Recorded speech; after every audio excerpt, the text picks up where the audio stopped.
Hello, sir. We are under Justice Arcega, sir. Dininang Justice. Opo. And under Practice Court too, sir. We are here, sir, to know regarding a lawyer working in a particular big law firm. Okay. Particularly here, sir, in Divina. So first, sir, we would like to ask the brief information about the law firm, sir, the Divina Law. Bigyan ko na lang kayo mamaya ng brochure ng law firm para at least may copy kayo. Pero generally, Divina is a full-service law firm. Bihira ang full-service law firm. Most law firms concentrate on a specific area. Merong litigation lang, merong corporate lang, merong tax lang, merong immigration lang, merong IP lang. Pero Divina Law is a full-service law firm. So, we handle corporate clients, we handle criminal cases, litigation, tax, IP, all in. And it's the fastest growing law firm in the country. Kasi mayroon na kami mga 63, 65 lawyers going to 70. And wala pa siyang 15 years. Diba? Yung ibang law firm, I came from another law firm founded in 1980. So it's close to 30 years, no? Ang lawyer niya nasa mga 15 katao lang. So, diba? So this is a fast-growing, very dynamic law firm. So, considering that it is dynamic, it is a big law firm.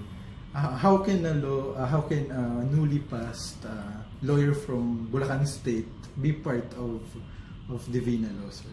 Okay, syempre, Divina Law is looking for 4 C's. No? You must be competent. So, una, you must be a cut above the rest. No? They don't usually allow walk-ins. They do invitations. No? You must be committed, compassionate, and you must have character. Ito yung mga hinahanap sa Divina Law. Basically, kailangan mo lang do well, because if you do well in law school, your grades will show. And if you do well in the bar, of course, everyone will notice you, not just Divina Law. Diba? So, if you do well in the bar and you do well in law school, those are the 2 tickets to go to a big law firm in Metro Manila. So, assuming that a candidate has the qualification, what are the available positions that he may apply and their qualifications? In big law firms, they don't usually have vacancies. No? Walang ganung vacancy. A law firm's main asset would be lawyers. So, if you have good material, you'll hire. You don't have to wait na merong mag-resign bago ka mag-hire. So, a good law firm hires good lawyers every time a good lawyer presents himself or herself. So, hindi kinakailangan itanong kung ano ang bakanting pwedeng applyan. Basta merong magaling na applicant, there's always space. So, ang qualification is the same. You must stand out. You must be able to rise from the rest. You must be able to be seen by management as someone who could be an asset to the law firm.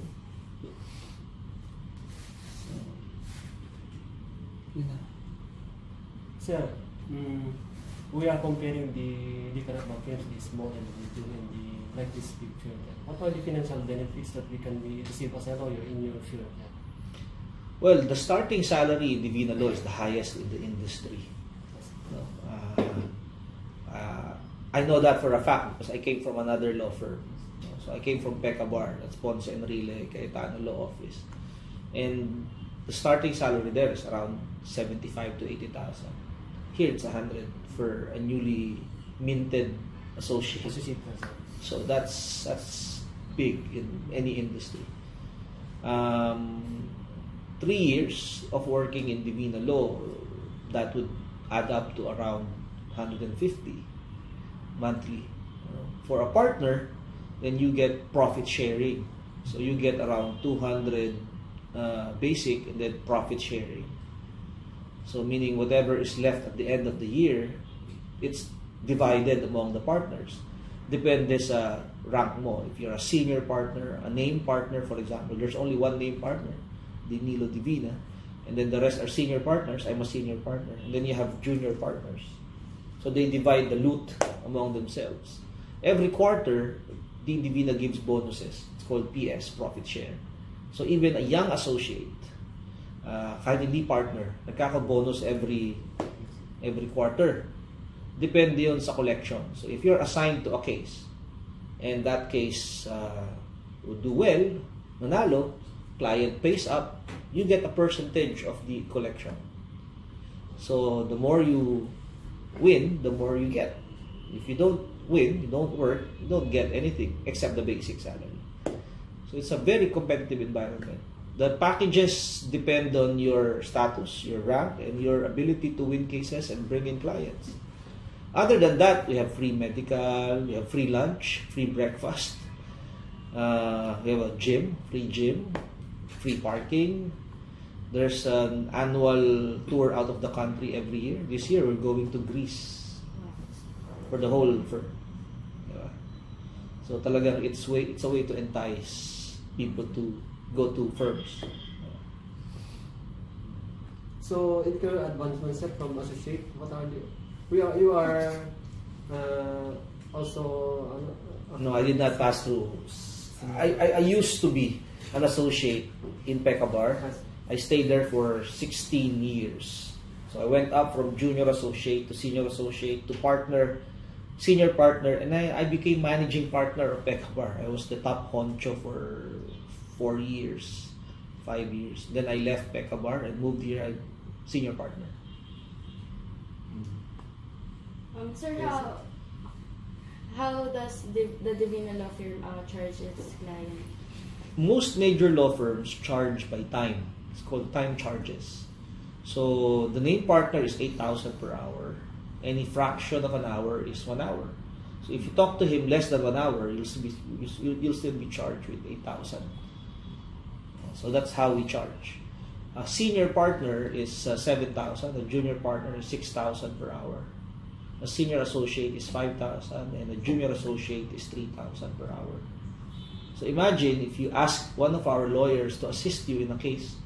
You ask, halimbawa, a senior partner to join you in a case in Quezon City, and the hearing lasted for 3 hours plus going to and coming from, which is around 2 hours. That's 5 hours. 5 times 7, for example. So that's just for one hearing. Wala pa yung acceptance. We don't accept all cases referred to us. First, we need to check if there's a conflict with all existing clients. So if you bring in a case, we don't say yes. We tell you that we will consider your case. We do a conflict check. So we check with all the existing clients if accepting you would be detrimental to any other existing client. Diba? If there is no conflict, then we tell you that we will accept your case, but you have to pay us an acceptance fee. The acceptance fee means we handle your case and we cannot handle any other case against you. Diba? Because that will be conflict. So you have to pay us for accepting your case, because by accepting you, we lose the chance of hiring your opponent. That is why all the major companies that you can think of, ABS-CBN, Metrobank, BDO, Ayala, Pangilinan, 5, they all hire the big law firms on retainer. Kahit walang kaso, binabayaran nila buwan-buwan para hindi sila humawak ng kaso against them. You understand? Yun ang point ng retainer. So, it's per hour. Sir, what can you say about the pending impeachment case against Chief Justice Sereno?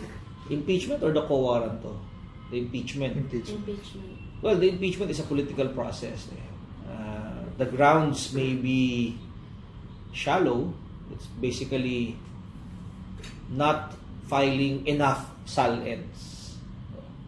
Whether or not that constitutes a ground for impeachment is a political question that only the House and the Senate can decide. So my opinion is that the grounds are shallow, but can't do anything about it. But I think they're not filing an impeachment.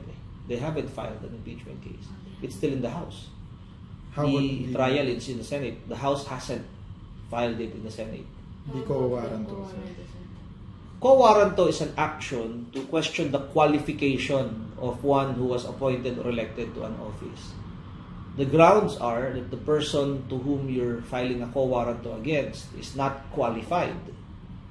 So if I take a look at the qualifications for Supreme Court Justice, wala naman nakalagay doon na sali. Diba? So I don't think the not filing enough SALN is a ground for a quo warranto. For quo warranto, you must challenge the qualification, meaning residency, Filipino citizenship, diba? Practice of law, integrity, probity, independence. But integrity, probity, independence are subjective terms. They cannot be measured by the non-filing of a SALN. So I think that quo warranto is flawed because the grounds for quo warranto are not present. The alleged defect in the appointment pertains to a non-qualification. It's a non-qualification. Also, I don't think that a sitting justice of the Supreme Court can be challenged through a quo warranto proceeding. The only way to remove a sitting justice, especially the Chief Justice, is through an impeachment and not a quo warranto.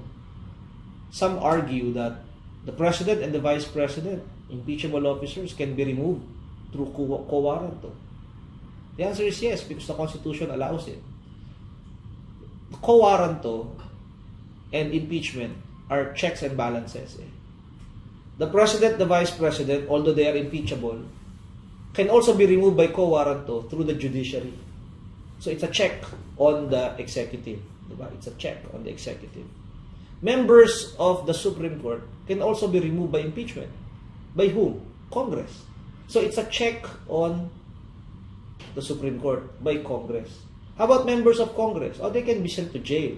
By whom? By the courts. So it's a check on the Congress.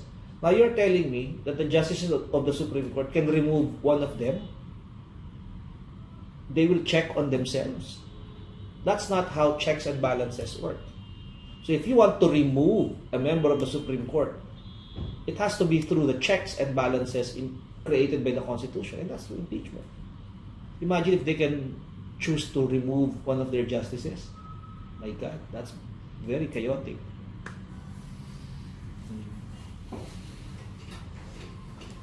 Okay. Sir, do you have a message for the bar takers for this year? Well, good luck. Study well, study hard. Yun lang naman eh. Bar review is a matter of refreshing your mind what you studied for the last 4 or 5 years. If you did not study, there's nothing to refresh. No amount of bar review can make you pass. You cannot possibly study for the bar only in the last 6 months. You should have studied for the last 4 years or 5 years. So if you feel you're not yet ready, don't take the bar.